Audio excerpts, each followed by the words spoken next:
Why are there millions of religions if there is only one God? You can just believe in that one God and ignoring all these religions, right? Well, it's funny how atheists come up with this claim that there are millions and billions of religions. There aren't millions of religions. There are only 5 major world religions: Hinduism, Buddhism, Christianity, Judaism, and Islam. These are the 5 major religions. And why there are 5 major religions is because, let's say I want to go to the United States. I can go to Tokyo and go to the US. I can go to Shanghai and go to the US. I can go to Hong Kong or Dubai and go to the US. I can go to Delhi or Mumbai and go to the US. So to go to a single destination, I can take 5 or 6 different routes, which is essentially why we have 5 different religions, because people have chosen 5 different paths to reach a single destination, which is God. So there's a common ground and a single destination. How about this? When you say that I like politics, I want politics, but no political parties. Don't you think that when you say you like politics, political parties are a consequence of it? It's also like saying, oh, I like education, but I don't prefer teachers, libraries, archives, books, or online classes, because those are actually consequences of that. And these things go hand in hand. Politics and political parties go hand in hand. If there weren't politics, they wouldn't be political parties. It would be a dictatorship.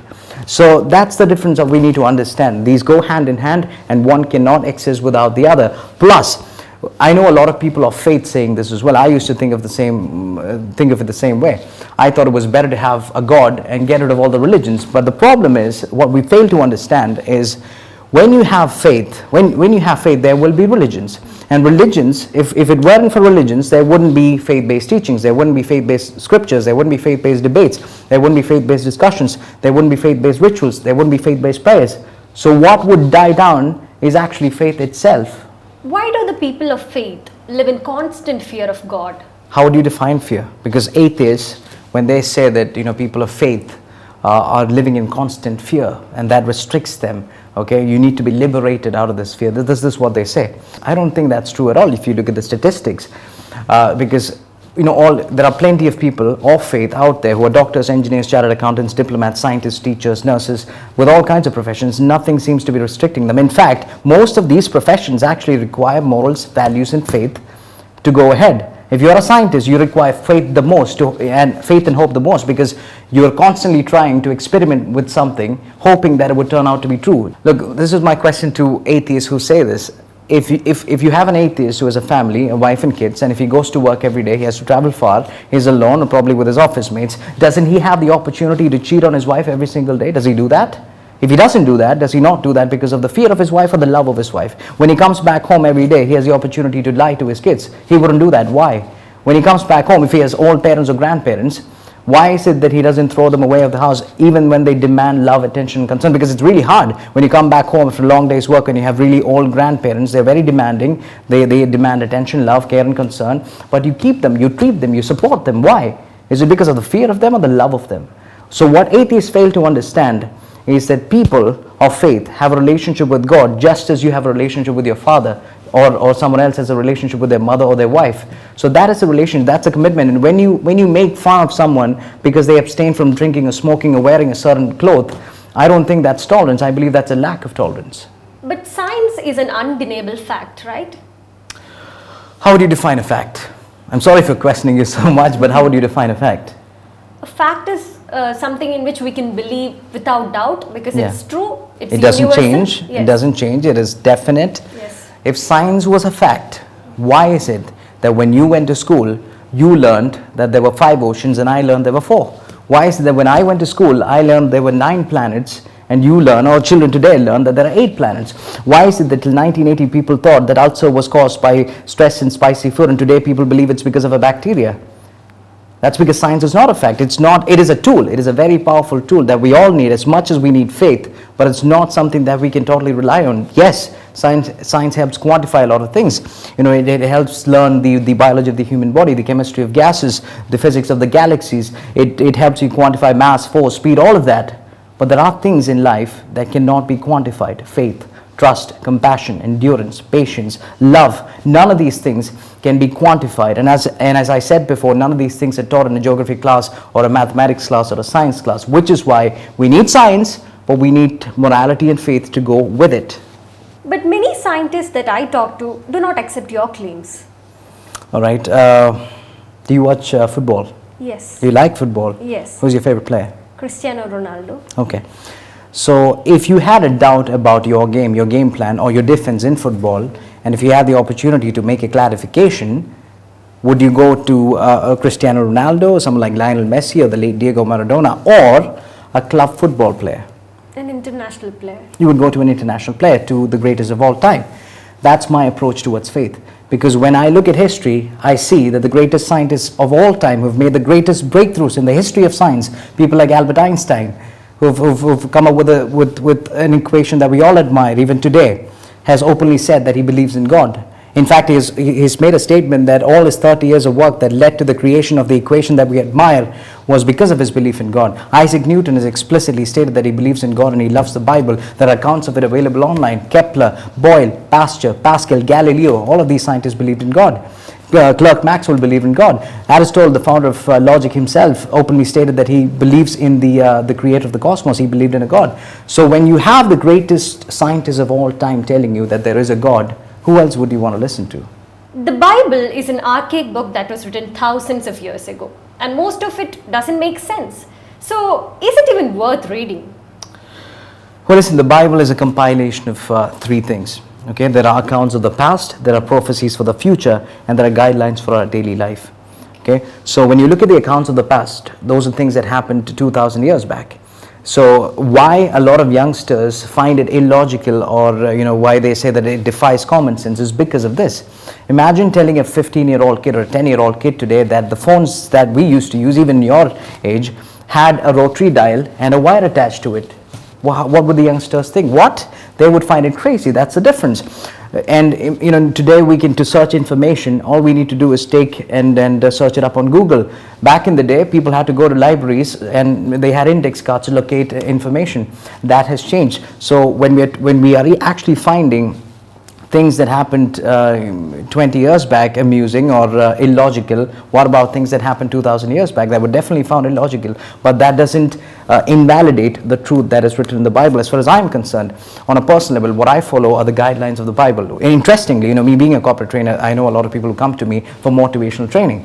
And interestingly, they come with their family and kids. They ask me to take a 1-hour class. They pay me in thousands and sometimes in 10,000s. And it's funny that I always mention the Bible, a different variant, a different version of of all the Bible verses to them, and they clap their hands. Things like ask and you shall receive, seek and you shall find, knock and the door will be opened. These are the kind of things that I tell them, probably a different version of it. They stand up, cheer and clap and pay me money, without knowing that they had this book called the Scripture on their table all these years, and they didn't check that. Instead, they're paying people to listen to what is essentially written in the Bible. That's what I find funny. Again, there's a level of understanding and there's a level of interest as well that you need when you're trying to understand something. You said you're a fan of football. I'm not. I love watching cricket. I don't even know the rules of football. So if we sit together and watch a game of football, every second of the 90 minutes would be enthralling and thrilling for you. For me, it would just be, what I would see is just 22 people chasing a ball for a goal. That's the difference when an atheist reads the Bible and a person of faith reads the Bible. Does that mean that all atheists are bad people? Absolutely not. I mean, I have a lot of atheist friends who are better than Christian friends, very loving and helpful.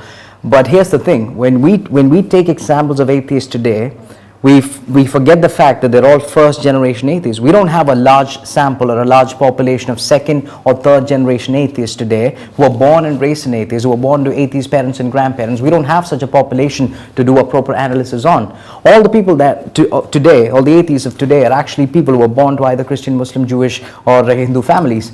And even if you take a look at the greatest atheists of the 20th century, people like, Christopher Hitchens was born to a Christian family. In fact, his brother Peter Hitchens is out there preaching conservatism and Christianity. And Sam Harris was born to a Jewish mother and a Christian father. Richard Dawkins was also born to a Christian family. So all of these people had their values ingrained within them at a younger age. And just because you abandon faith at 20 or 25 doesn't mean these values go away. That's there, which is why we see atheists being good people of value.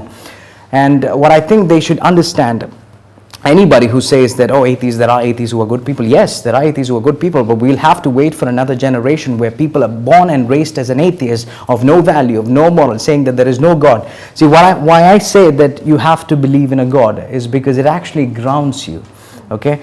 When you believe that you are the God, it always leads to catastrophe. That's what we saw with Hitler. Hitler believed he was the God. That's why he ended up doing what he did. If faith was so important, why is there a strong movement against it?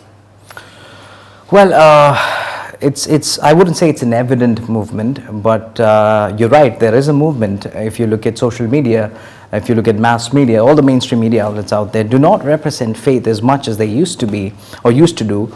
And I think there's a clear reason behind it, because as I said, everything, all of these things that we're discussing here are essentially systems. Politics is a system, religion is a system, the economy itself is a system, education is a system, healthcare is a system, and all these systems are interconnected to a central node, which is money. That's the most important thing, because people often say, well, faith is the most important thing to me, family is the most important thing to me. No, essentially speaking, everybody, the most important thing to most people is money. Now, if you consider everything that's happening in the world has a strong relationship with money, with economics.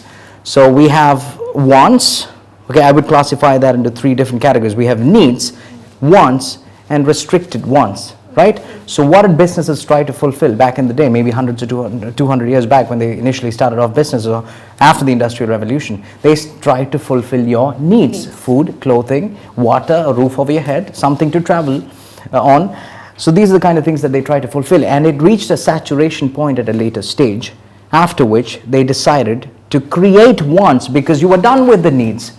And then they created wants, which is why 20 years back, all I wanted was a phone. Today I need an iPhone. 20 years back, all I wanted was a car. Today I need a BMW. 100 years back, all people wanted to do was cover their body with some clothing. Today they want a branded cloth. The third layer is the restricted wants. Now, this is a tricky area that people cannot enter, or not everyone can explore, because this area consists of wants that people might want but might not really get into or explore, because this includes businesses like the sale of drugs, like prostitution, pornography, dating apps, new beaches, pubs, clubs, strip clubs. All of these come under this category. Not everybody goes to a strip club because they're afraid. What are they afraid of? Faith, religion. If you get religion out of the picture, more people would explore these areas, which means more money for these businesses. And guess what? Who runs these media outlets? Who runs social media? The same investors who have invested their money in these businesses. And if you look at the last 10 years, clearly the statistics of the last 10 years tell you that the businesses that have thrived the most are the same businesses that belong to the restricted want category. Drugs, marijuana, the sale of marijuana have gone up, I don't know how many fold, okay, probably 100-fold. Prostitution, pornography, dating apps have thrived in the US and even in India. Strip clubs, pubs, all of these things have thrived. So my question is, when you watch streaming services, movies, and even social media today, how often does social media show you two people, okay, just praying silently in a room? How often do they show you religious people helping out the poor, or providing education, or taking care of someone's needs? They don't show you that. They show you religious people fighting, protesting, screaming, yelling, and this is what youngsters see. The problem with today's youth is that they don't look at the other side of the story. They look at what they see on the media, they blindly believe it. They don't even refer with someone else, and they're not ready for open discussions either. The problem that I have with people of faith is that some of the things that atheists say are actually true. You know, there are religious people who create violence, true, because they are religious fundamentalists or religious extremists. And here's the other thing, as far as parents are concerned, what I think they should be doing is, I know a lot of parents who go out to kids and say, when they go to school, he's Muslim, don't talk to him. He's Hindu, don't talk to him. He's Christian, don't talk to him. He's Jewish, don't talk to him. That's one thing that parents should stop. We need to embrace each other, love each other, have concern and care for each other, regardless of what their religion, race, or color, or age is. That's one thing that we have to teach, and that's one thing I think Jesus taught pretty well.